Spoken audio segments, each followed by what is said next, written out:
Hey, boys and girls, you're watching the Amazing Vito Show with the one and only. I'm sorry, what was your name again, sir? I think the last time you called me Jim Croce, if I'm not mistaken. Jim Was it Crow. Jim Croce? I don't remember. It was somebody you Steve compared me to. McFarlane? Um, It's Gosh Steve darn it. What did my mom McFarlane, tell everybody. me? She told me when I was born. I forgot it. I was too young to remember. No, it's Steve McRae, That was everybody. it. Thank you. Everybody, keep it going for Steve McRae. I know a lot of you out there are going, hmm, you know, Who? but but They're going, anyways, who? I've not seen Steve in so long, and early just before we started, um, I was saying how lovely his hair looked, because that whole caveman outfit, like the whole, I love that. You know, I didn't get a chance to style it today, so you have to kind of forgive me. This is my all natural look. I didn't do my makeup or right? anything like that. I'm legit. I'm wearing a hoodie right now. It's like straight up. This is Oh wow, you look like a guy I gave a right. buck 50 to just down the street. I mean, Can I have $1? yeah, geez. Actually, this doesn't look that bad. No, it looks terrible, Yeah, Steve. Take it it off. does. Don't. It's really bad. Yeah, that you look like an old Italian uh, grandmother. That Well, when I really don't want to get too decked out when I go out, I've actually worn this hoodie with my mask, because of COVID and stuff like that, and it looks like the Unabomber kind of thing. It's pretty well, bad. oh yeah. Well, Yeah. we'll get the Uni Bomber. I actually watched the Netflix show about that guy, and it was just I felt bad for him. A guy who killed people. I actually felt bad for because what they did to him. Anyways, that's another story. But I haven't spoken to you in so long, and last time, oh, just real quick, me and Steve had a mutual friend. You guys didn't know him as a different name. I knew him as David. Okay, that was his real name, and I loved him. And he was a beautiful human being. And he passed away a couple of months ago. I didn't know. I just told Steve why. And anyways, he was a beautiful guy. And it sucks that he's gone. Um, so I got to get that out of the way. I also start. It was funny when Steve told me. I started crying like a little sissy on the phone. But that happens when uh, you get horrible news. So, anyways, wherever he is, uh, Tabul. That's how we knew him. That's my visible class, but I Tabul. love you, and uh,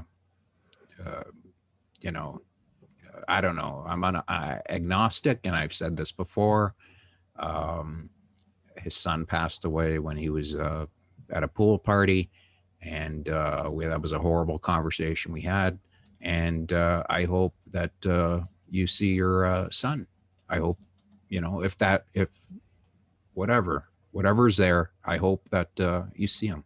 So I don't want to be completely. I don't want this to be a downer. This wasn't the point of it, but I had to give some type of uh, respect to David. So Appreciate okay, that. He would have liked that. I know he was a good friend of yours, and he spoke very highly of you all the time. he used to. God, he would the I would he would always have the sweetest things to say about anything that like stand up wise and whatever. He was always a positive person. That what bothers me is we live in such a negative time. We all feed off of this negativity. David wasn't like that. There was a sweet kindness to him once you got to know him, and he loved my wicked sense of humor, and that's what sucks.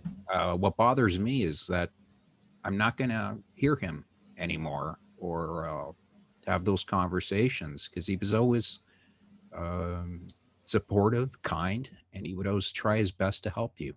Yeah, So, that's what Dave. I mean, he went out of his way to help a lot of people. He was very giving of his time, very knowledgeable, and because he was a producer, he produced a number of my shows. He would love when people would have questions and ask him, hey, can you help me work OBS better? How do I do this? And he was the go-to guy for that.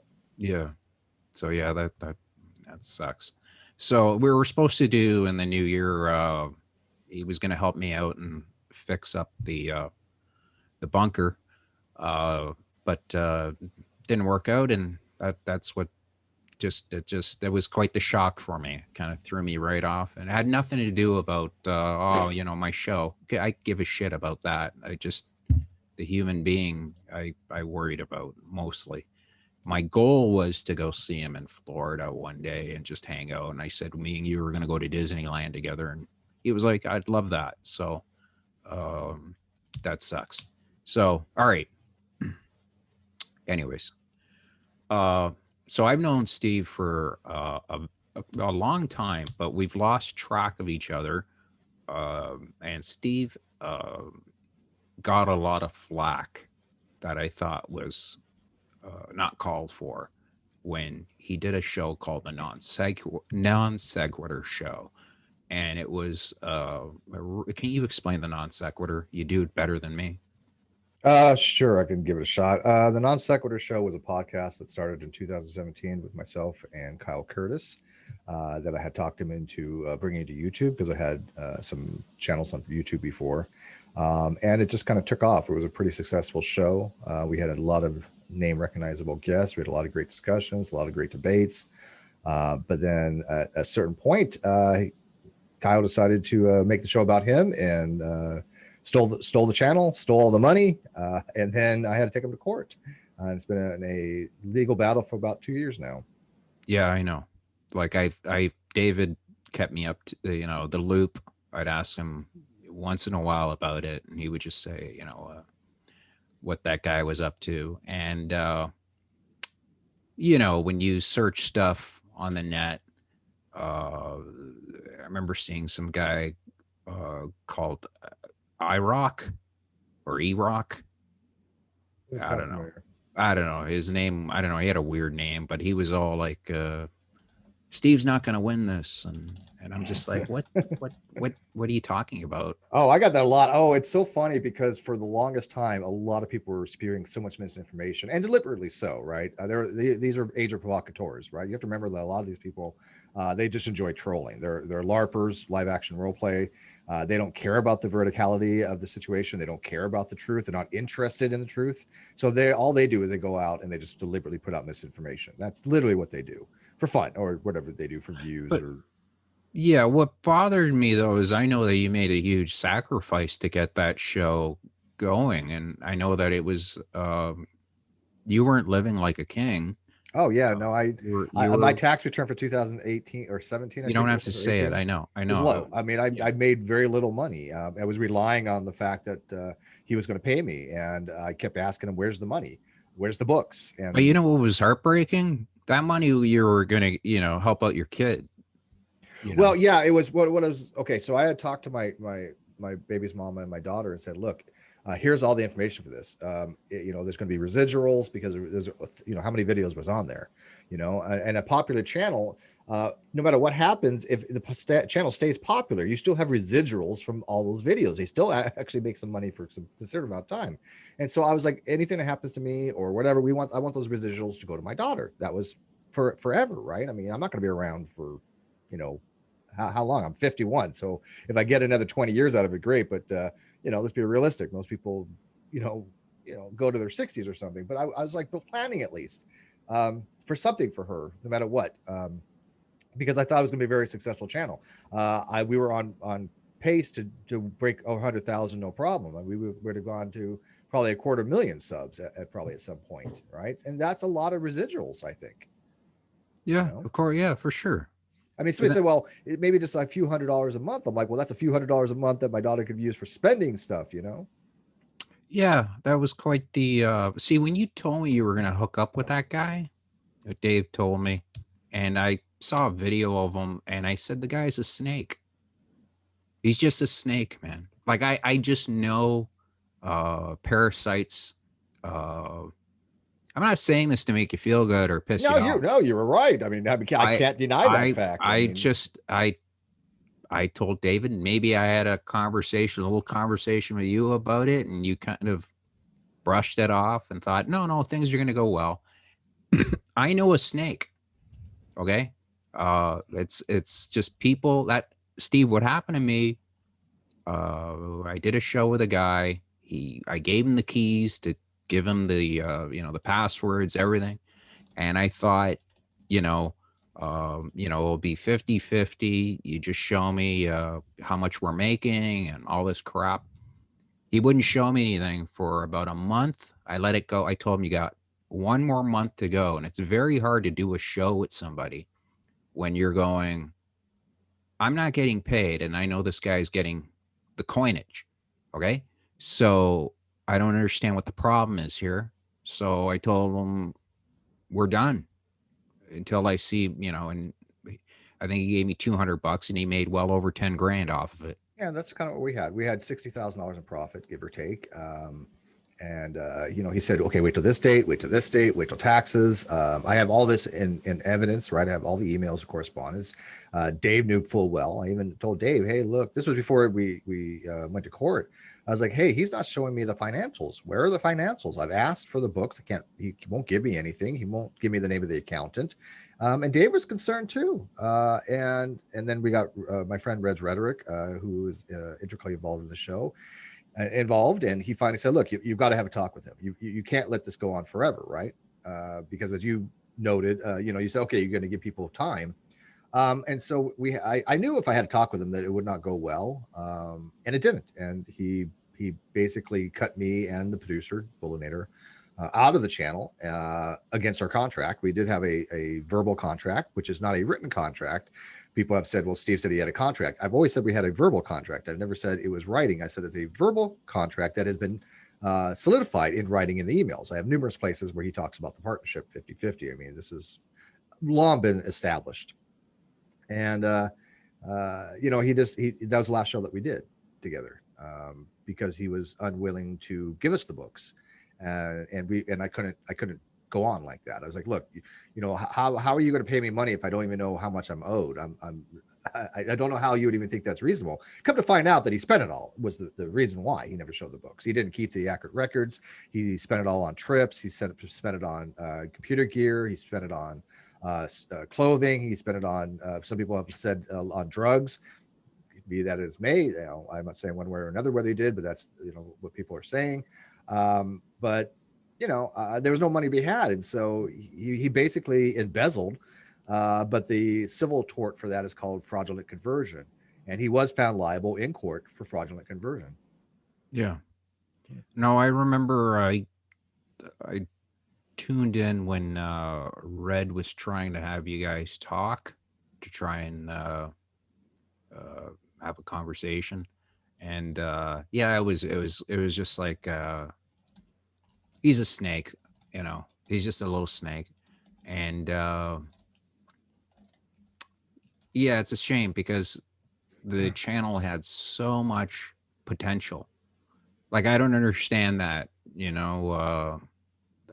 you brought a lot to the table, and it was you started the show, and he pretty much just, he was the guy who put on the good suit, fake, or the Mercedes that he borrowed off somebody, and swindled his way into telling you how big he's going to make the show and what he's going to do and all this crap. And he ended up just taking all the coin, which that's what snakes do.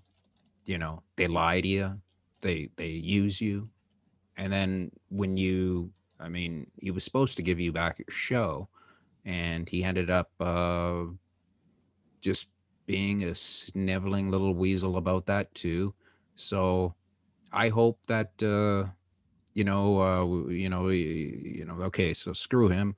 I hope that you've got other things. I mean, you were out earlier. I was talking to you, and you just said that you had an interview with a big name. What was the guy from? Oh, I had a phone call with Mark Pellegrino. He's a friend of mine. He plays Lucifer on Supernatural, and we've talked about philosophy for quite a long time now. He's been on my show before, and I just had another phone call with him. I want to set some more stuff up with him, but he's doing a project for Sundance on cyberbullying, and he's explaining his history with bullying, being both, I guess, the bully and the recipient of bullying. And he's pitching that to be a show later on where people can actually meet their bully, because a lot of people hide behind a keyboard, and they want to do a show very similar to catfishing. It's called the Guardian Project, where the person being bullied actually confronts their bully, and they record it, kind of like, Catfish, the show Catfish, very similar to that. Wasn't that a thing where the UFC, like they would get a UFC guy? Like I remember seeing a show where it was kind of a kid would get bullied, and then they would have the kid that was being bullied, um, the kid that was bullying the poor kid, they would have a UFC fighter confront the bully and just scare the living, crap out of this guy. Uh, what's great about a UFC fighter? Most of these guys could kill you with their bare hands, but Oh yeah. but they choose not to, unless you're a guy named, War Machine, then you're in prison. But yeah, everybody's tough. There's always, I remember that the old saying, there's always somebody tougher. You might think you're tough, but there's always somebody tougher. And bullies like to look around to see if I'm going to bully you. I'll look around to see who your buddies are, if there's anybody tougher. I mean, my brother was bullied like crazy because he was gay.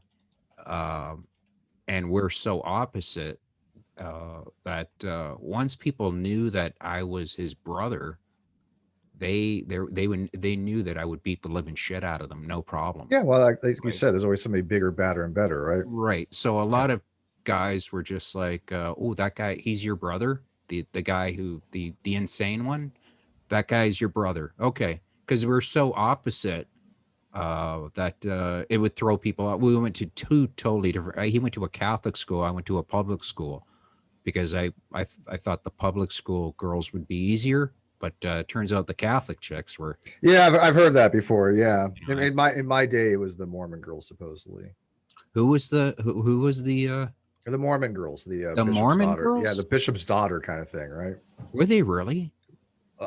Not to me, but well, I think that like I wasn't like quite popular in high school like that. You like Penthouse Stories. Remember those guys? Don't know. Oh yeah, a lot of kids are watching this going Penthouse Stories, and they were like fake stories, after dark stuff. Yeah, it was like oh the farmer's daughter kind of thing. I ordered pizza at 9 o'clock on a late Saturday night. Yeah. I walked into a party and this girl, and she was naked, and we all have these things happen so frequently. So it's called made up bullshit. So,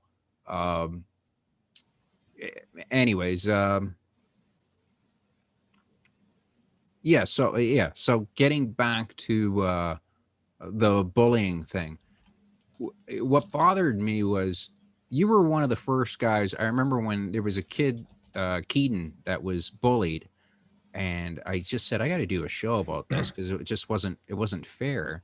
And I asked Steve, do you mind if we do a show about this? Because I just think it's horrible. I don't, it's to bully somebody, unless you're Kyle, then it's okay. But if you're human being, to bully somebody is just if they deserve it, yeah, okay. But well, I mean, I don't think there's ever a reason to actually bully somebody per se. I mean, there's condemnation of people, and that's perfectly fine. I think that people that actively go out to harm somebody, right? I mean, to try to belittle them to the point to make yourself feel better, to lie about them, to manipulate facts, and put out misinformation. Those are just sociopaths, in my opinion. Yeah. They're straight up Well, sociopaths. They have they have no product, positive value that they add to a conversation, to the internet, to anything. They have one goal, is that they want to satisfy their need for either a narcissistic supply or to make themselves feel better about themselves because they have miserable lives. And so they go after anybody else that they can. And that's it. It's just because they have no empathy, or they lack empathy, or they have diminished capacity to have empathy. And I put that under sociopathic conditions. yeah, yeah. That like I wish I knew what those words I mean, just make them up as I go along. but that I remember when I asked Steve to do the show. We did the show, and then I used to do a popular racing show with a couple other guys. And as soon as they heard that I talked to Steve, they like the night of the race, like the race was going to start at 6 in the morning. I was going to stay up all night, watch the race. So I was, and then an hour before, buddy's like, "You talked to Steve, so we're not doing it." And I just thought, It seems odd too, because how old are you? Like it's really weird, because I don't really have any controversial positions per se. Mine are pretty normative, right? I explain physics, and I explain math and science, and I explain philosophy as I understand, right? I mean, this is what my shtick is that what I do is I, as a layperson who just happens to like these topics and have some education in it, I try to find something and be able to relate it to other people. And if I can relate it, then my goal is to get somebody else to understand it. It's educational, right? I don't have any far-fetched really positions. I'm not a conspiratorial person. I denounce, conspiracy theories, and I'm against flat Earth. I'm against anti-vaxxers. I'm against, younger creationism. My views are pretty centrist. So what is it about me that they find so morally egregious? Because I don't know what position I have that they think is so egregious that, there's no value to have a conversation with me. Nobody's ever answered that question for me. well, If they have, I'm not aware of it. my understanding was they felt that you stole the non sequitur. Which in a court of law, they, clearly they were proved wrong. I mean, the judge is now looking at not just civil charges against Kyle, but criminal charges. No, He lied no. under oath multiple times and submitted false documentation to the court. He altered bank records. He literally altered her bank statements to appear that he was trying to live somewhere else. So he claimed he didn't get served properly. I co-developed that show with him. It was my channel to begin with. I turned it over to him because he said he needed it for SEO reasons, because I was naive at the time of what SEO involved. All this is documented. This has been long. No, not Kyle. I'm talking about the guys that I did the show with. They're like, right. They think that I sold it. You said that they thought I stole the non-sequitur show, thought they're like, which clearly was not true, right? So they were wrong in that evaluation. But Kyle stole it. No, but here's the so thing. I took him to court. This was my argument was, if he stole the show, why not just make your own show? Well, it was funny because Kyle had some good ideas for new shows. And when he approached me on it, and he said, "Hey, look, I have some other people that I'm thinking about doing other shows with. I don't want it on the Non-Sequitur Show channel because that's ours. But I'm going to launch it on there and then put it on a new channel." I thought that was great. I had no issue with that. I was doing the same thing. I have my own channel. Right. And I'm like, sure, of course, like, for example, if he wanted to have a cooking show that's non-related to the Non-Sequitur Show, why not have a separate channel that's his and somebody else for a cooking show? Great. That's diversification. I think that's smart. But that's not how it happened. That's not what occurred. Right. I mean, he brought all these other people on the Non-Sequitur Show that were not part of the Non-Sequitur Show. And what do you mean that he brought people on? He brought all these new co-hosts on. To co-host rather than just come on for an episode, talk about topic, and then spin off to something else, which was the original intent. Right. And a lot of those shows didn't fare very well. A lot of people were noticing I was on less and less. He was scheduling less and less. And he was like, "Well, I'm taking on more of the workload." I'm like, "Yeah, but that's only because you're having all these shows that you want to do with other people. That's up to you. That's not our agreement. That's not the show that we do." Right. And so if he would have just spun it off, he would have had a very lucrative show. We were pulling in, I'll tell you what, we were making $5,000-$6,000 a month. It was pretty good at the time. Well, I didn't make it. He did, because all the money went to him. But he instead of having that lucrative show and that was popular and informative, and I mean, we did a good job. We had a good synergy together as far as the relationship dealing with the guest. He in lieu of that, he decided to throw it away, throw the Right. channel away, and end up in prison is where he's pretty much going to end up. Do you think He's looking at actual DA charges, right? So there's a civil contempt motion that we have, which means he'll stay in jail until the Oh, purge. wait, hold on, wait, Steve. So he's been charged and He's not been charged yet. Yeah, he's not been charged yet. So there's a motion for a civil. The judge has allowed us to recently resubmit our motion. He said we can add criminal now, like what's called criminal contempt. So we refiled a motion the other day. The civil contempt means that he will stay in jail pretty much until he has a purge condition met, which is to turn over everything to us, including his financial records, the channels, any associated accounts. So he'll stay in jail up to 90 days there, and then it could be renewed. There's a criminal contempt charge that he's looking at, which is 30 days in jail, and that's for willful and malicious interference with the court's proceedings because he had lied under oath, he had submitted false documentation, he caused a lot of people to spend a lot of money for no reason for depositions because the judge wanted to find out who was lying.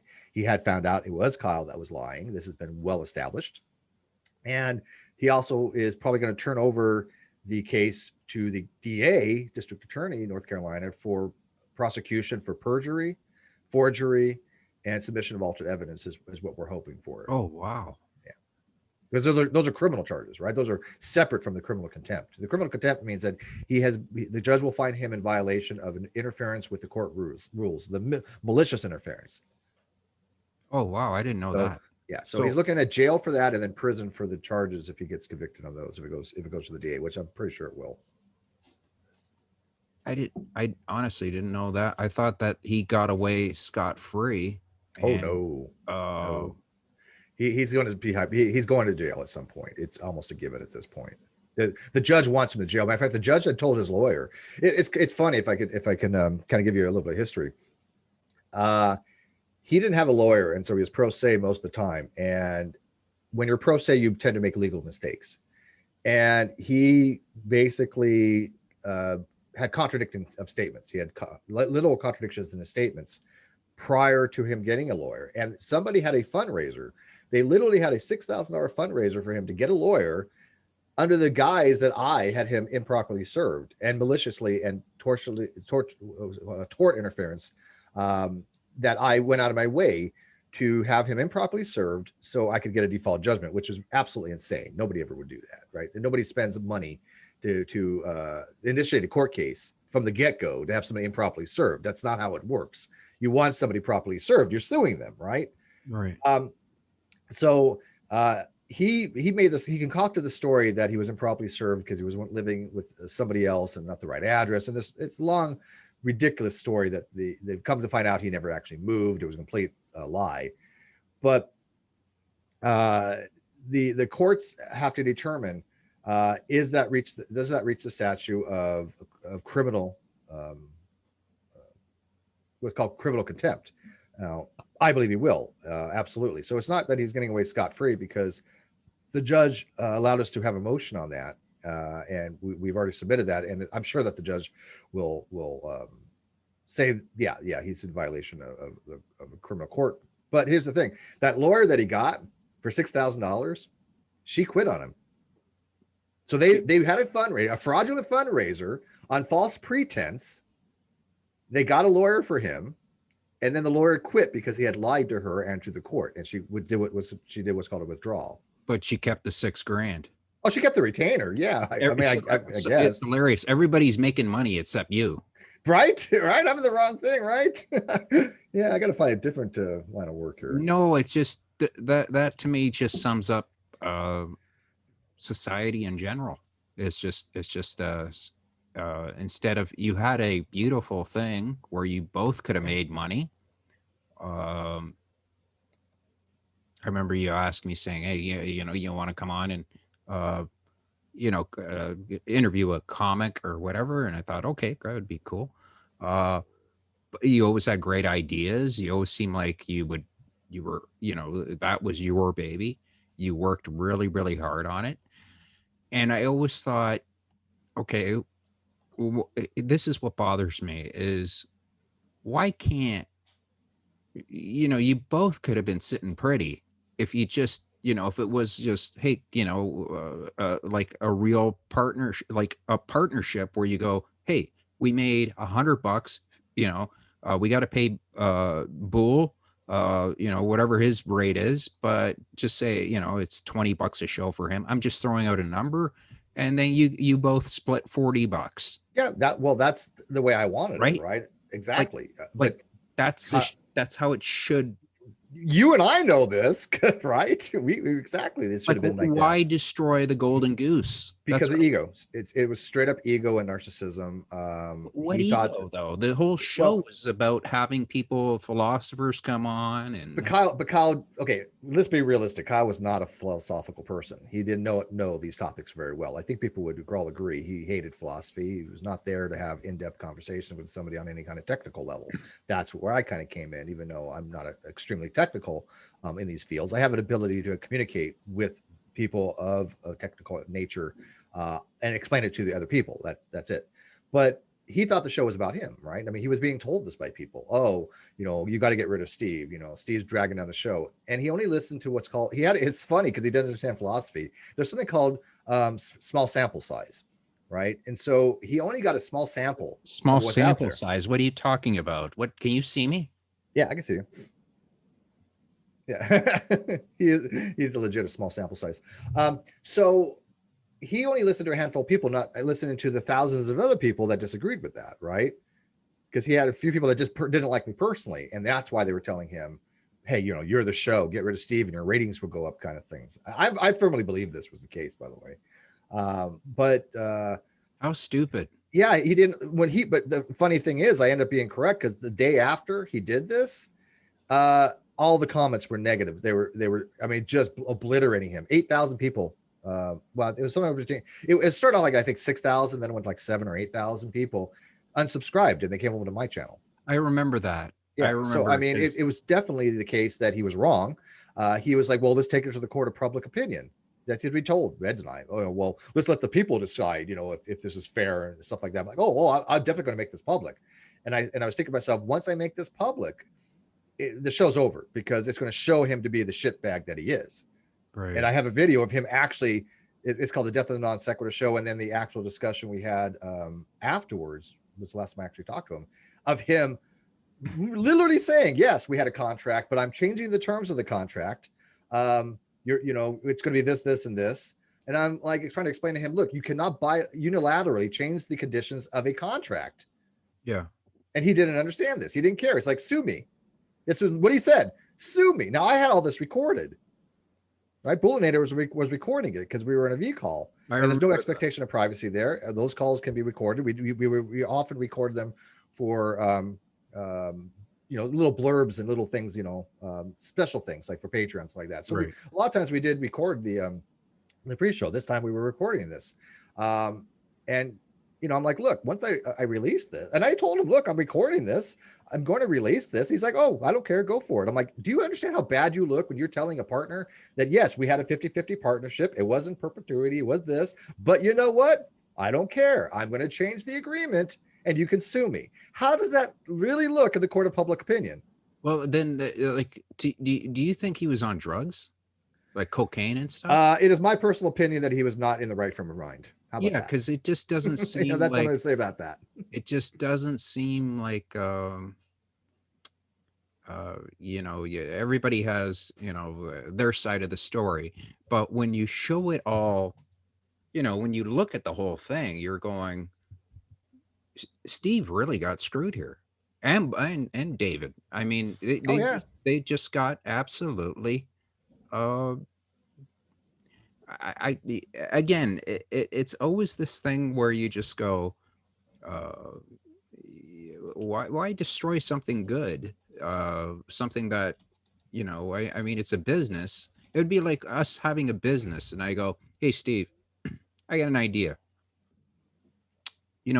To bring in more customers, why don't we have all the wait staff, like the women, naked?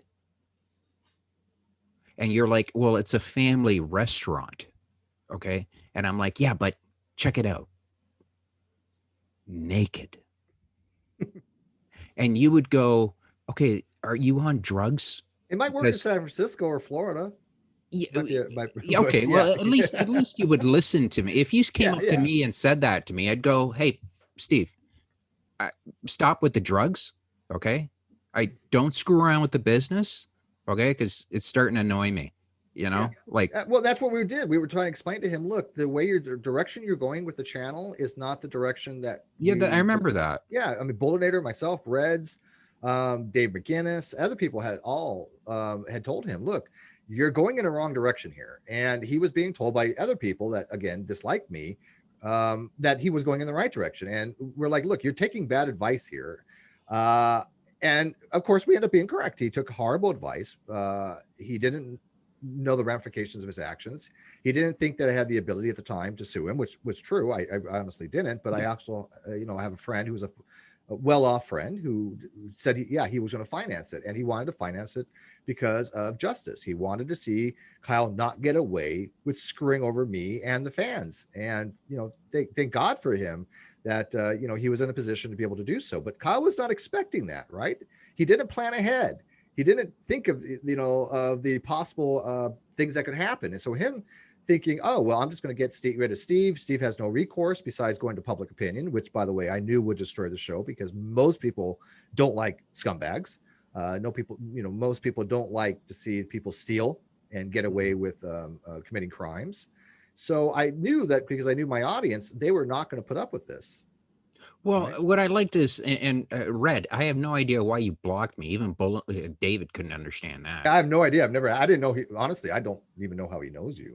I don't know. Red just, I don't know. Maybe he Have you thought ever it was. talked to him? Because I've never seen you guys in the same room I've together. always talked to I've always talked highly about him because he's always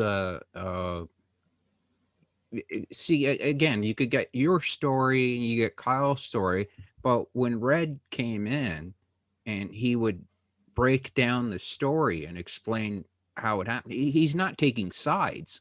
He's just telling you the facts, and that's what I liked about Red, was that he was just telling you how it is. Yeah, You know, he does. Obviously, he's biased like we all are because we know the truth. But yeah, Reds was like very good at just explaining to people exactly what happened. He's been around for like 6-7 years. He's been at the very beginning. He knows my history exceptionally well.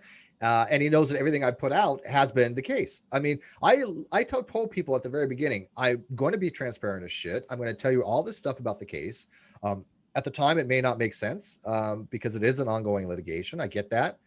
But everything eventually comes out in the end, right? yeah, And I'm like, if you find that I've lied about the case, then hold me accountable. Nobody ever did. As a matter of fact, they even realized that it wasn't me that lied under oath. It wasn't me that submitted false bank records that literally altered. He went in and he altered in Photoshop, the oh, records. yeah, yeah. He lied about having a lease. He forged a lease and he forged his ex-boyfriend's signature to it. That's forgery. His his Uh, his ex-boyfriend. yeah, he had said that he was living with his ex-boyfriend, and his ex-boyfriend happened to get in touch with me and I say, "Wait a didn't know. minute." I didn't know he was. I knew he was kind of, but I didn't know. I didn't know he Yeah, was. yeah. And And so I don't care, but oh yeah, he was. Well, you didn't watch the show often.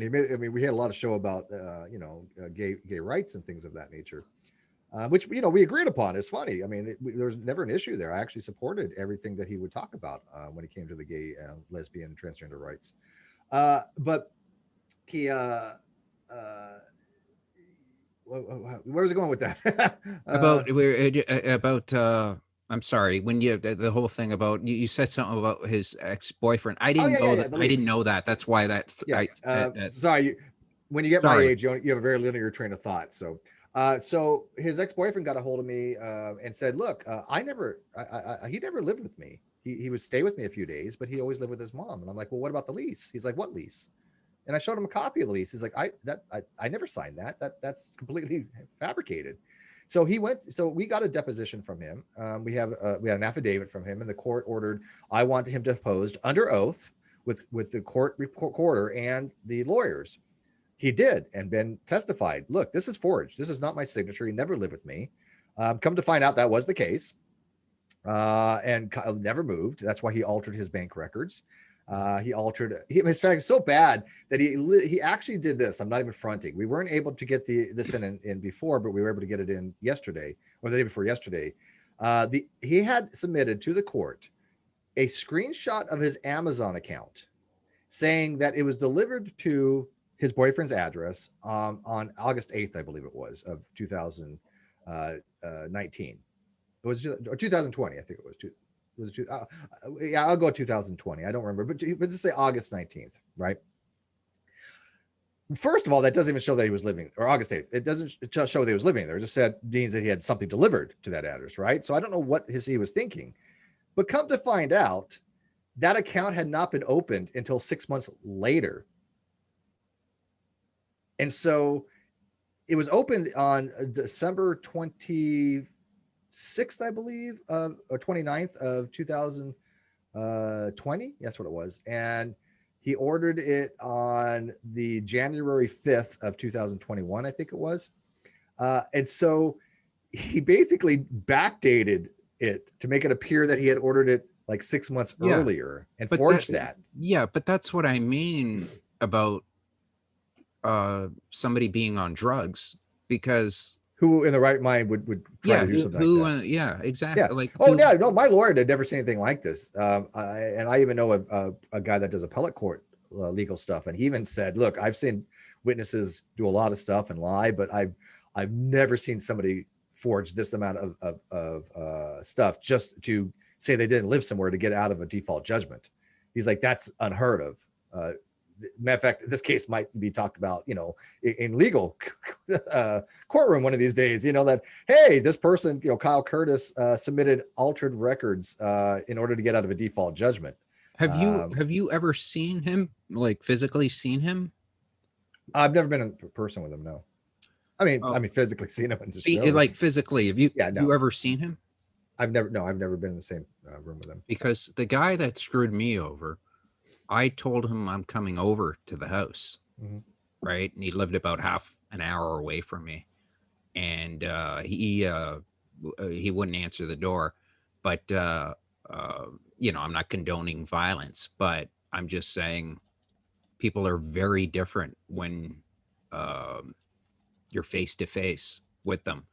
And I think if you were face to face, I know you're not a violent guy, but I know that if you, when somebody talks to you face to face, they understand perfectly well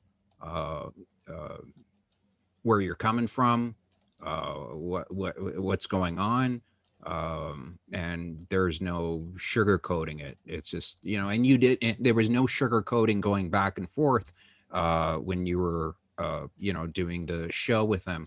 But I believe if you guys were in the same room, I think it'd be a different outcome. I do, because I think he would go, this guy's like, he's going to choke me out. I mean, if that was me, and, again, I'm not condoning violence. I'm just saying that it's just something that me personally, myself, I'm sure Red's not going to be impressed, but I would have slapped the living shit out of him. Like, just. Yeah, well, I'm not, like I said, I'm not a violent person. I mean, I have no. I know you're not. I would never want to physically think. I mean, I'm a defensive person. If somebody comes after me, I'm going to defend myself. I had a roommate that tried to choke me, and I took his ass down to the ground, and damn near broke his arm. A roommate try and choke you? Yeah, he was a psychopath. He was literally one of the. You know how those people that have really fantastic stories, right? He was that to an extreme. I mean, he to this day, he was evicted 3 years ago. He still sends us messages and letters every couple of months saying he's going to come pick up his stuff. His stuff's been gone for 3 years. I mean, it was donated to Goodwill for the most part. But he lives, he's homeless, but he says he drives around in a BMW. He's worth millions of dollars. He's like in his 60s now, I guess.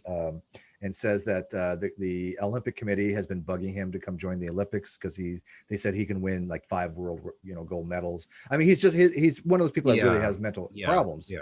I was one day, years ago, I was upstairs and I was going to take a shower, and he came out of the bathroom, and all of a sudden he just had this wild look, and he grabbed me by the throat. And so basically I just did an arm bar. I just took him down to the ground because I have a little bit of experience, but and I held him there. And I could have broken his arm very easily, and I could have just knocked the crap out of him. But it's not my thing. I was like, that's I believe force with force, right? yeah, I don't escalate. yeah. But I'm going to defend myself. Absolutely. All I'm saying, I'm not that bad of a shape right now. Actually, no, all I'm saying is a flex sphere. for the amount of money that Kyle screwed you over, and I'm just saying me, and it's so easy to be the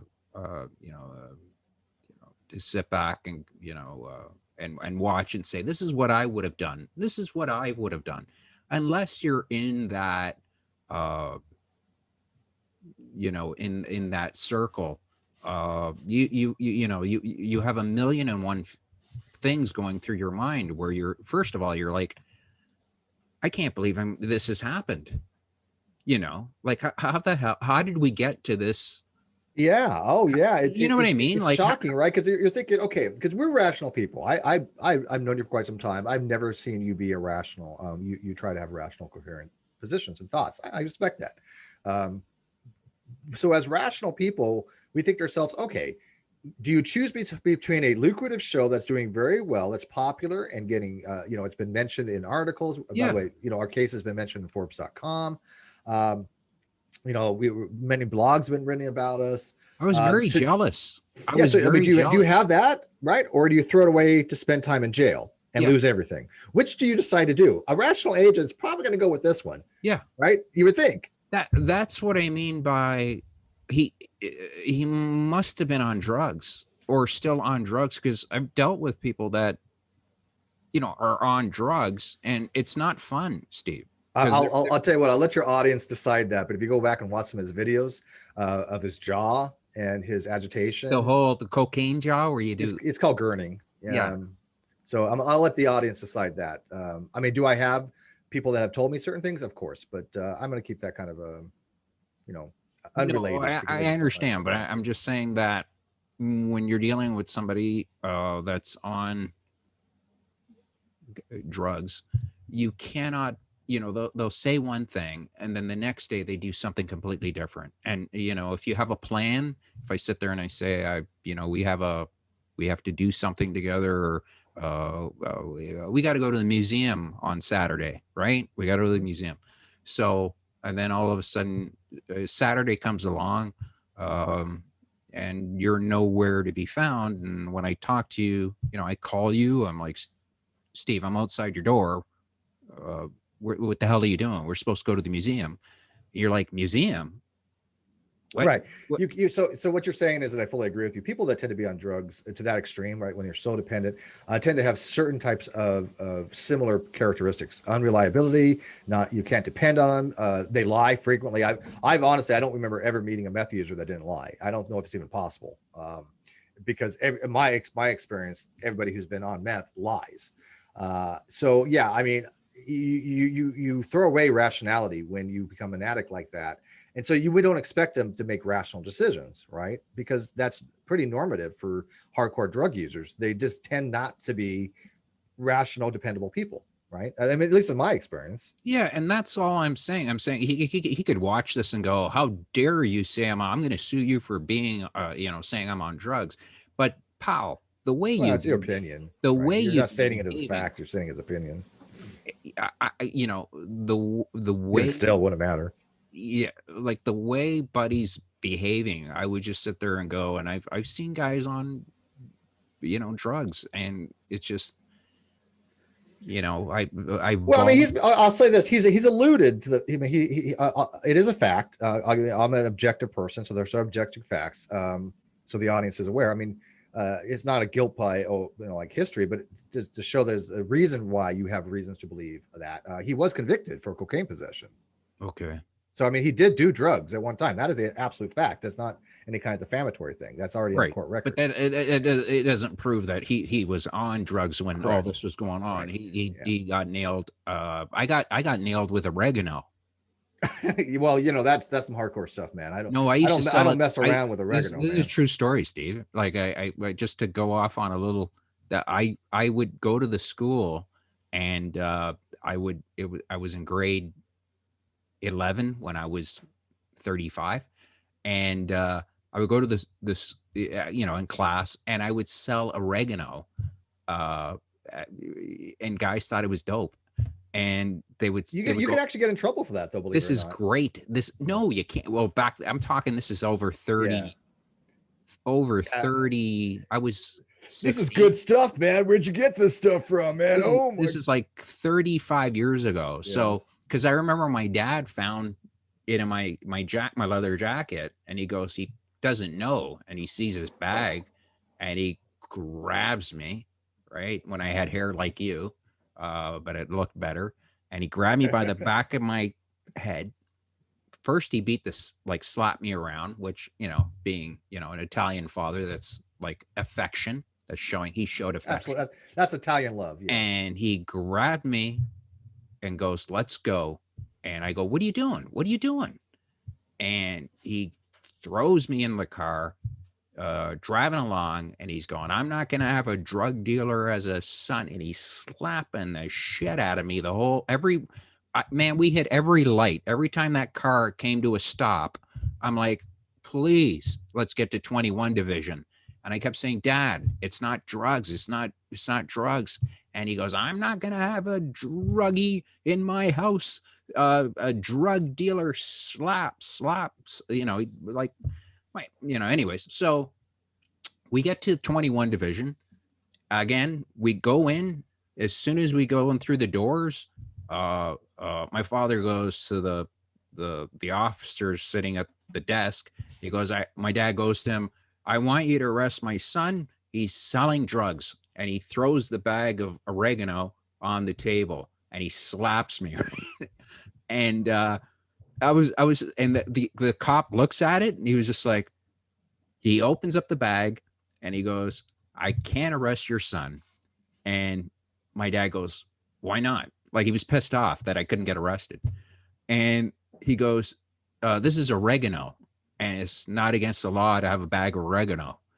And my dad, I'll never forget the look on his face. He looks at me and he goes, what the hell are you doing with a bag of oregano? And and the cop knew what I was up to. I go, Dad, I just like oregano. And he was so confused. And the cop had a chuckle. And my dad, he puts his arm around me. He walks out. This is after he's beaten the shit out of me. We get in the car. He doesn't say a word for about 5 minutes. And he turns to me and he says, listen, I love you. I just don't want you to be a drug dealer. Okay. That's why that happened. Okay. And that was it. And I love my dad, but that was the moral of the story is, if your kids are selling oregano, you shouldn't beat the crap out of them. You should kind of chuckle. You missed a and perfect say, opportunity. that's a great opportunity. It's not, Well, you should have said, when he asked you, what do you do with oregano? And you're like, well, trying to make a nice fettuccine Alfredo. No, it was it was a stupid move on my part, because I was making so much money off of it, that like I'd in my leather jacket, you would see this big bulge, and my dad noticed it when I hung it up, and he just went through my jacket and just said, what the hell is this? I heard you get high off nutmeg, but it gives you a headache or something. Steve, you get high on anything. I get. Look, I have one drug of choice, and that is with coffee. People know this. I have a show called Caffeine Corner, so clearly I do coffee. I quit smoking. It's been over 5 years now. I quit smoking December 5th of 2015, I think it was. Yeah, I mean, you get addicted to nicotine, obviously, if you're a cigarette smoker. That's kind of a given. But I never got into, drugs. I've never, done cocaine, never done meth, never was heroin. I've tasted cocaine years ago when I was like 15. And it was like this bitter, numbing thing. Oh, right? You've done cocaine? I tasted it. I've never done it. Yeah, it just like my neighbors had it, and I just they like put it on your gum. It didn't give you any high or anything like that. Just taste. It was this bitter, really kind of numbing type agent. But no, I never got into drugs. It wasn't my thing. Pot I've tried a few times. Just wasn't something I like. So I just have a brandy and I drink coffee. Those are my two drugs. I'll send you a link to my story about when I went to Laser Floyd on acid, Oh and God, yeah. I fell in love with this girl. But We all, I had a sure bad there, hit. wait, are you sure that there was a girl on a lamppost?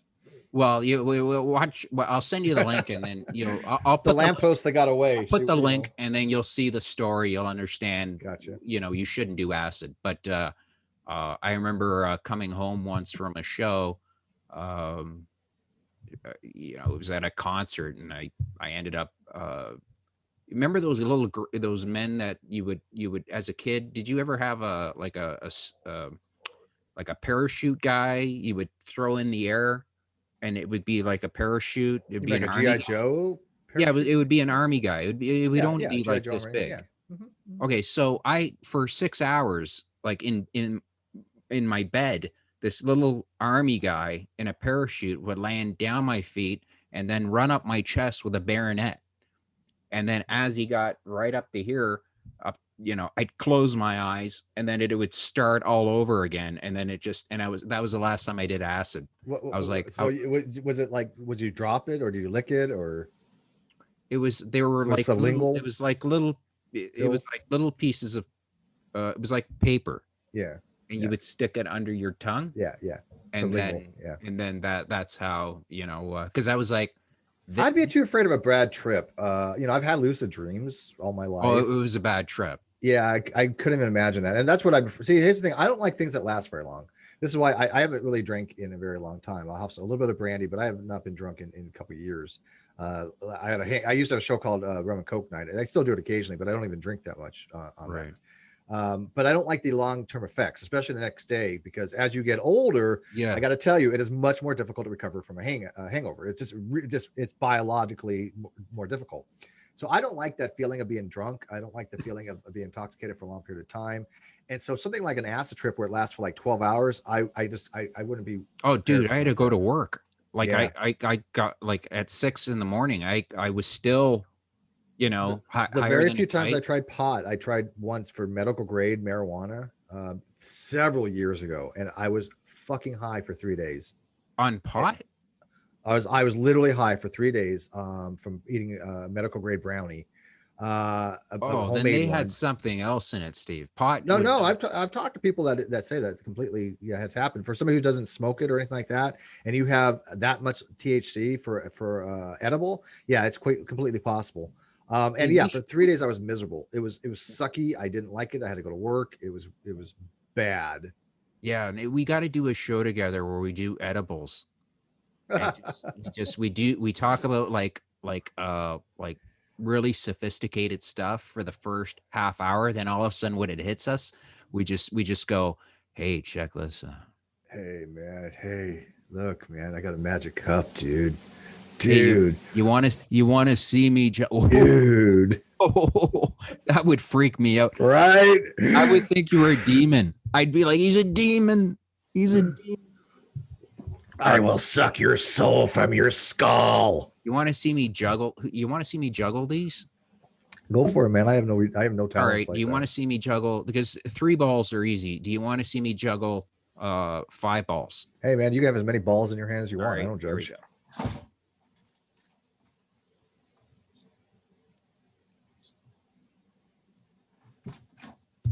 As per normal, I can't reach.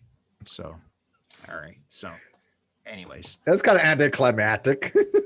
Well, I couldn't get it. So you have balls in your hand. Put them on my sack, and yeah.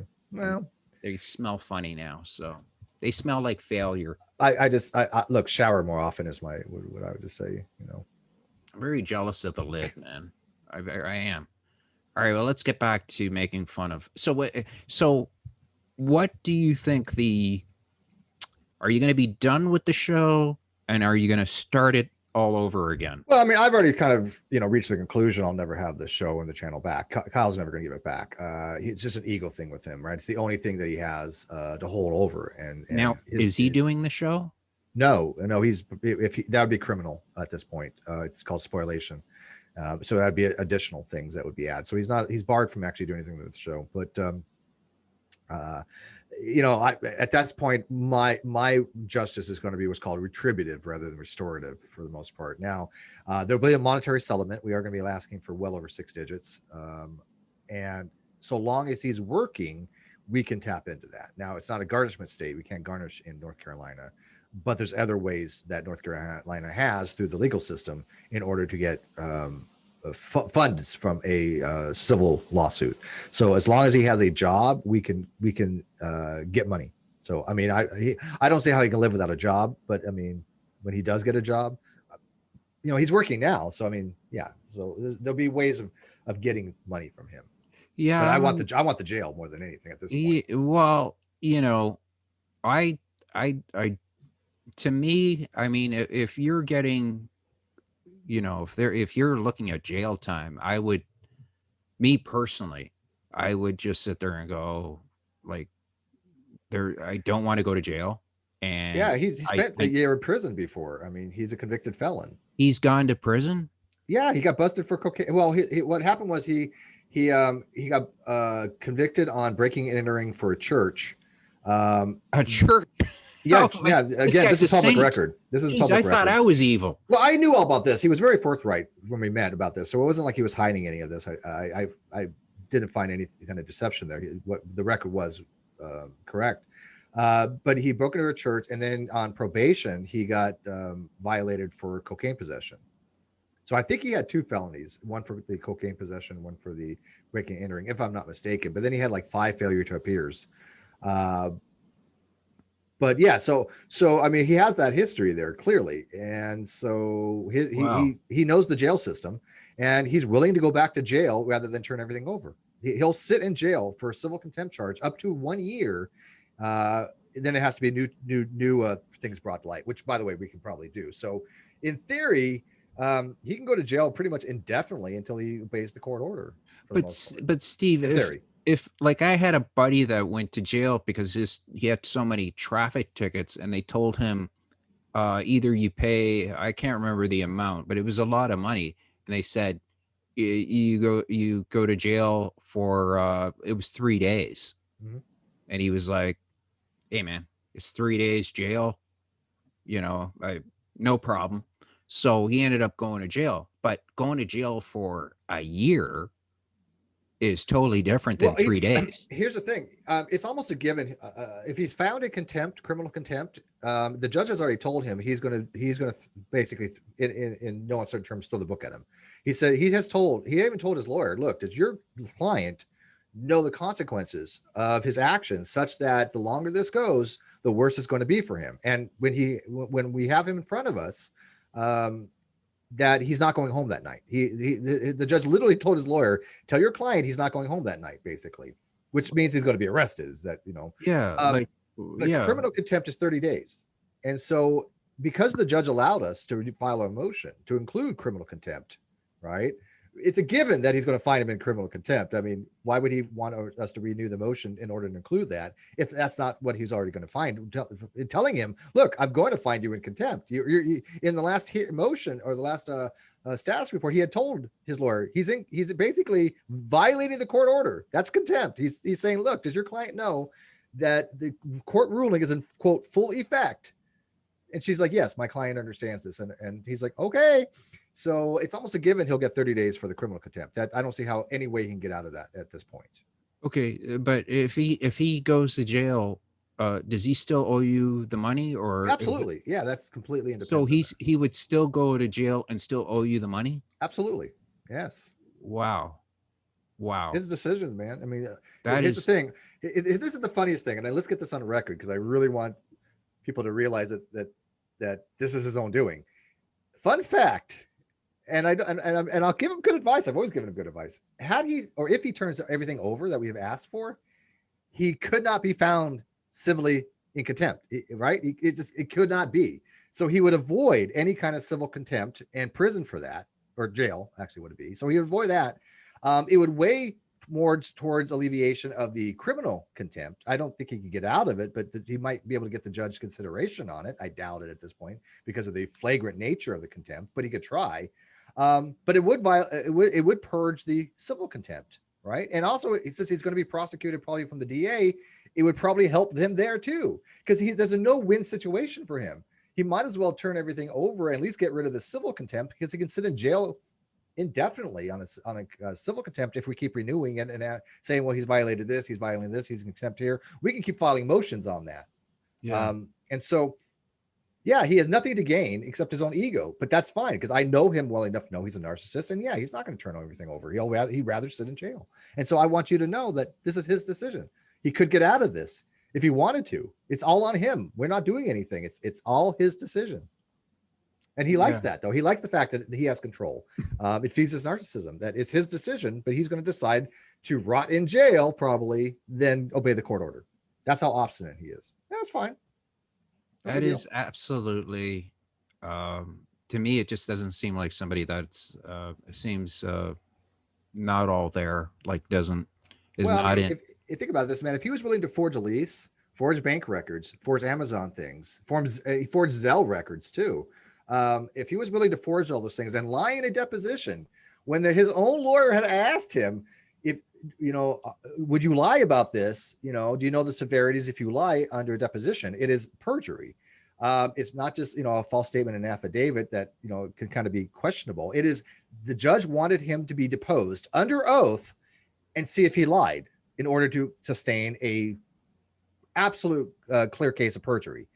And he did. He responded to his lawyer. Yes, I understand. Why would I want to lie about this? I've been in prison before. I don't want to go back.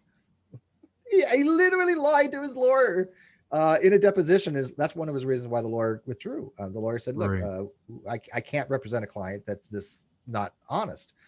When it came out, we got the subpoenas back from Amazon. We subpoenaed Zelle. We subpoenaed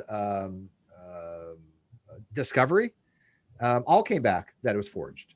They all came back. Here are the actual records. And when you compare the two things, everything that we had been saying about the forged records were altered. Right. There's no ambiguity there. It's completely the fact that he forged it. I even figured out how he did. Well, Rue figured out how he did it, and we showed people objectively. This is how he edited it. We showed every edit that he made, and when we got the bank records back, the official ones, guess what? Every edit that we found was a change. It corresponded 100%. That's insane. Because we went through the code and we figured out how he did it. Yeah. One last thing here. How moving forward, where did you knew that when did you start, like, you gave him the keys to run the business, right? Yeah. He's like, look, I'll take care of all that financial stuff. I got a CPA for this. His tax guy. Come to find out, he never did. He did try to get in touch with the CPA. She contacted me and said, yeah, he did try to want me to do the books for the NonSequitur Show, but he owed me $3,000 that he never paid back. And I turned him down. I'm like, oh, really? Okay. That's good to know. So he never did have a financial person. So when he kept telling me, oh, I'll give you the name of my tax guy, and he has all that legal stuff, blah, blah, blah. He was completely lying. It never happened. But when like, okay, so when like, if that was me, I would say, okay, Steve, we've done the show for 2 months now. I want the key. I want the passwords. I want everything. I had most of the passwords, like the Patreon. So how couldn't so you could get the money? Well, no, like, for example, the Patreon and the AdSense, only goes to a specific account, right? Right. It went to his personal account. So I couldn't get the money. Okay, all right. Yeah. Okay. But I did have access to that, but that's not the financials. People are like, well, wait a minute. If you had access to the YouTube channel, you had access to financials. No, that just gives you a breakdown of what it thinks it should be. The financials are the P&L statement, the income statement, the expense report, all these other things that he said he had an accountant doing all this for tax purposes. That was a complete lie. And so I never had the financials. I never had the books. Matter of fact, I have correspondence with him and Bull saying, hey, look, where are these financial records? And he just never would produce them. And then when he did produce something for the court, it was completely fabricated. My lawyer was like, this is hearsay, unsupported statements. His accounting was so bad that he actually tried to convince the court that I owed him $20,000. And he Wow. thought the judge was going to say, oh, wait, okay, so Steve's suing you and you want me to give you money? That's not how it works. You have to file what's called a counter suit in order for something Right. like that, right? So the financials that he did submit were completely fraudulent. They were cookbooks. I have a person called, his name is Peter, that works for Forbes, that did an article on us. He had even told me, yeah, these are not books. These are just ridiculous. He told me they were just bullshit. And he's been doing taxes for 20 years. Now, So yeah, it sorry, was just, sorry, go on. Finish the oh, sentence. I was just going to say that, if that's his mental state where he is going to be willfully just non-compliant to the court, and to the point of lying under oath, submitting false evidence, manipulating evidence, committing perjury, which are class I and F felonies, I believe, in North Carolina. Yeah, then it doesn't surprise me he'd rather sit in jail than obey the court order, just out of ego. Doesn't Right. surprise me at all, and I'm quite fine with that. Now, okay, what would your advice be to somebody that it's so easy to sit back and say, this is what you should have done. This is what, uh, what would your advice be to somebody that wants to partner with somebody? Because I always thought you guys lived close together and you guys did the show and talked and kind of went out for coffee or whatever. But you had this relationship that he's like in a different city or whatever, and you would like what we're doing now. Uh, you're in South Carolina, I'm in St. Thomas, you know what I mean, like Mm-hmm. but people people don't know, right? Yeah. So what advice would you give somebody if they want to start a show and they want a partnership with somebody? How would they go about it that they wouldn't end up in the situation that you were in? Yeah, it's a great question. See, a lot of people had said, "Hey, Steve, you should have had a written formal agreement," and I keep on explaining to them that would have made a bit of difference, right? There was never a contest whether we had an agreement or not in the court. The court had decided. The court from day one. We went to the superior chief justice in North Carolina, and we put it under the mandatory complex business court. There was never a thing on, oh, was there a contract or not? It was never came up, right? So it wouldn't have mattered whether Kyle signed a written contract or not. We had a verbal thing. I had all the evidence for that. That is irrelevant. Now, I do think people should have them. Sure. In this particular case, my even lawyer said, he's like, look, people do this all the time when they formulate a business or a profit sharing thing. They don't necessarily have a written contract. My lawyer's like, yeah, that happens frequently. So we didn't necessarily need one. But if you want a written contract, it's fine. But it wouldn't have helped me in this particular case because that was never contested. Matter of fact, Kyle even capitulated. Yeah, we had an agreement in the court record. So he never contested the fact that we had a court record or a court agreement, a legal agreement of some kind. What I would suggest is this: don't give your partner power over everything. When I gave him the channel, right, for SEO reasons, I didn't think to myself, look, if something happens, he has the channel, I can't get it back, right? Right. And so that was an error on my part by giving him the channel that I started. And he actually lied about that. He actually had told people, look, Steve didn't start the channel. I'm like, the hell I didn't. I know the creation date. It was like December 17th, 2017. I think it was the day it was created. I literally have the email of him saying, I need to have ownership of it for SEO reasons. I submitted this to my lawyer and stuff like this. And so my advice would be, look, if you have it set up such that if somebody screws you over, they don't get everything. Right. Yeah. And it's hard for the channel because it usually, like, as you know, a YouTube channel only has one primary owner, right? It has to go to somebody's account, at least in that regard, right? So even if it has more than one owner, there's only one AdSense where the money goes to. So that account, have it set up where both people have access to it, Yeah. right? Both people cannot just take all the money out. Have a system where there's accountability for that. That's what I would have done differently, knowing what I know now. Well, me and my ex, we had an account where that if like ex-girlfriend, right? So we had an account, and it wasn't a whole lot of money. It was maybe $1,500, but we had a deal that this is how it worked in Canada, that if she needed to take out any money, because it was like a savings kind of account that we're working on, if she needed to take out any money, I needed to be there or my Double permission. signature, Yeah. something. Yeah, absolutely. Yeah, no, And I all good for that. Yeah. yeah. But the thing, you got to remember this, and we did not expect this show to make that kind of money. We were at the very beginnings. We were talking about tens of dollars, right? If we pulled in $100, that was huge, because we weren't expecting that was a podcast, right? So there was no way in hell we could have predicted that the show would have taken off and we're making $1,000 a month, thousands of dollars a month. It was just not something that was even conceivable to us at that time. And I had no idea, and so we didn't plan ahead on that. We didn't have that kind of high expectation. So but that that's was what I that was don't. That's the confusing part. Like where it's making like, okay, that's great. Where you're going, okay, $10 a month. That's what I thought we'd yeah, be honestly making, and we're making $5,000 a month. big So difference, right? yeah, but do you think that uh, he saw that and said, "Hey, I got keys to the kingdom. He can't get into it, Mm-hmm. and you know what? I could do his job. I Mm-hmm. just need another."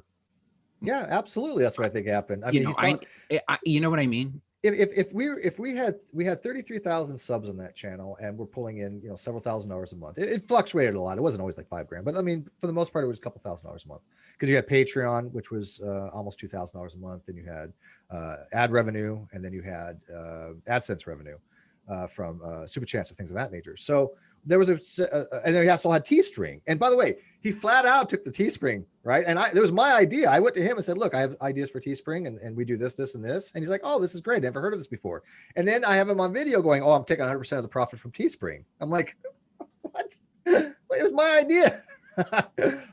But yeah, so the whole thing with the profit sharing and stuff like that, just basically, like you said, have double signatures. But we had no idea we were going to make that kind of money. And so he figured, oh, hey, look, we have 33,000 subs now and we're making this. What's going to happen when we hit 100,000 subs or 200,000 subs? But I don't think that was his primary thing, to be honest. I'll give him a little bit of a principle of charity there. I don't think money in the future was his motivating thing. I think his motivating thing was that he didn't have money to pay me when I asked for my money, and he didn't know how to handle that. He didn't handle that very well. And then he had people telling him, hey, look, yeah, you could do Steve's job. Which obviously he couldn't. I mean, he didn't have the skill set to communicate with people of a technical level like I did on science and philosophy. Again, not that I'm a technical person. It's just that I built a career of having discussions with experts and having dialogue with them and explain to the audience. That's the fun thing that I do. So he didn't have the ability to do that. And he was told that he was the show. That, as we all know, was not the case. Because I still do my shows. I still have a pretty decent following. I still have my Patreon. He has nothing. He's going to jail. So, I mean, he was the big winner there. And the whole show is Rob Van Dam, by the way. He's the whole effing show. So, hey, man, it's been a lot of fun. I wish it was Absolutely. better circumstances. I Me too. enjoy silly conversations. You know that because of my mental capacity. But yeah, it sucks that happened. But what do you got burning? You always have Uh, something burning. yeah, I mean, we still do Caffeine Corners Mondays. We've been fluctuating the times a little bit to try to have some variation, but I think we're going to go back to 11 o'clock Pacific. Although this Monday, we have one later show. It's 5 Pacific time, and we have Dr. Randall Rouser coming in to talk about some philosophy stuff and epistemology stuff. I've got Landon Kurtnell, who joins me for DEFCON 1 Science that we're going to be planning. I've got Atheist Pastor for a show called Over and Under that we're going to be starting up again. We're talking about politics you might be interested in. Well, that's about the only things that's in the works right now. So That's awesome. Well, that's a lot. I've got a. If anybody wants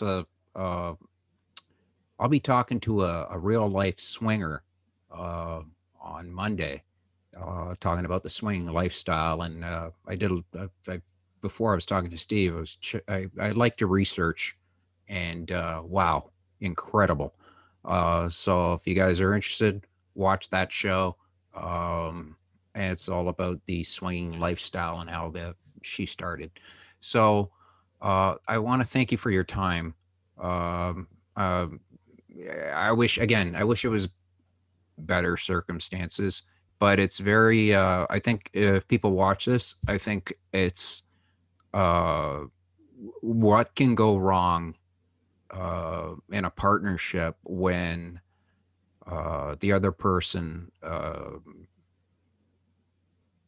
has, bad intentions, you know, Yeah. and that's what it looked like, uh, because I've seen it. I've had it happen where you've got a golden goose and another person just, you know, the partner just thinks, eh, you know, I'll go around him or I'll go around her and, you know, get rid of them. And it's just, it's just it's a, it's a shitty thing, Steve.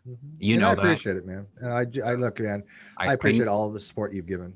I Trust me. know how hard you've worked. I know all the When I sacrifice. started, I had no hair. This is how long I've been at it. I remember. I had very short hair, so I mean, it's been a day. I remember. I remember how hard you've always. I think the problem is with you is you trust the wrong people. I've been told that before. You're not the first person to tell me that advice. I You assure know, you. Yeah. so So good things are on the horizon for you. I know that things will turn around big time for you because you always have stuff going. And oh, I do have one other thing. Okay, As you mentioned stuff going. I do also a show on Agree to Argue, which is called Agree to Argue on Reasons to Believe's channel with Dr. Fuzz Rana, and that's once a month, and we talk about. I'm the non-believer that goes on and talks to believers, and we kind of have a topic that we pick and discuss on Agree to Argue on YouTube. Which, by the way, I haven't made a dime on that, and we do have a thing in play when it starts getting monetized. But somebody actually said like Steve makes $3,000 a show for Agree to Argue, and I'm like, I don't make anything. I first of all, I do it because I enjoy it.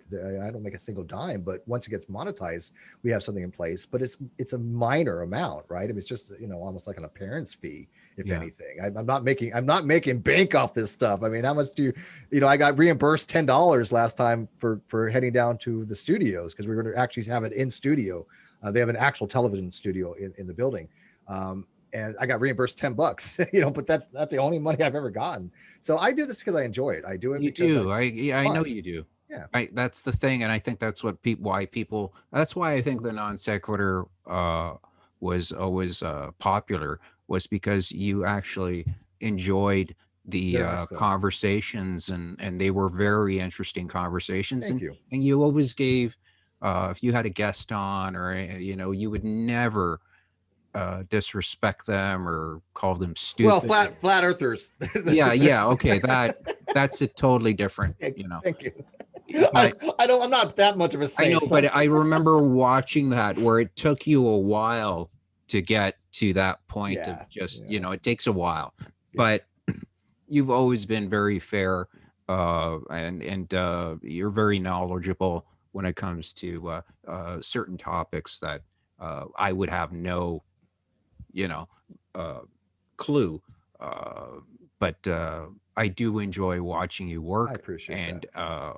and I know that things are going to be a heck of a lot better for you in the new year. Okay. Thank you, man. And back at you, man. I hope that you succeed in No, all the things are projects going and down. I things. got it. Things are just, it's Well, all. time to turn it around, man. I mean, 2021 had a low bar, so let's just hope it's not worse than 2020 because that was the worst year of all time Yeah, it does. in It my was, lifetime. yeah, me too. So never be scared to say hi, please. Let me know how things are going. And if you have any links, send them to me, and I'll put them up on the bottom. And thanks again, Steve. I've been talking to Steve McRae, an honest conversation, and thank you so much. I'm the Amazing Vito. Be good. Thank you, Steve. Be good.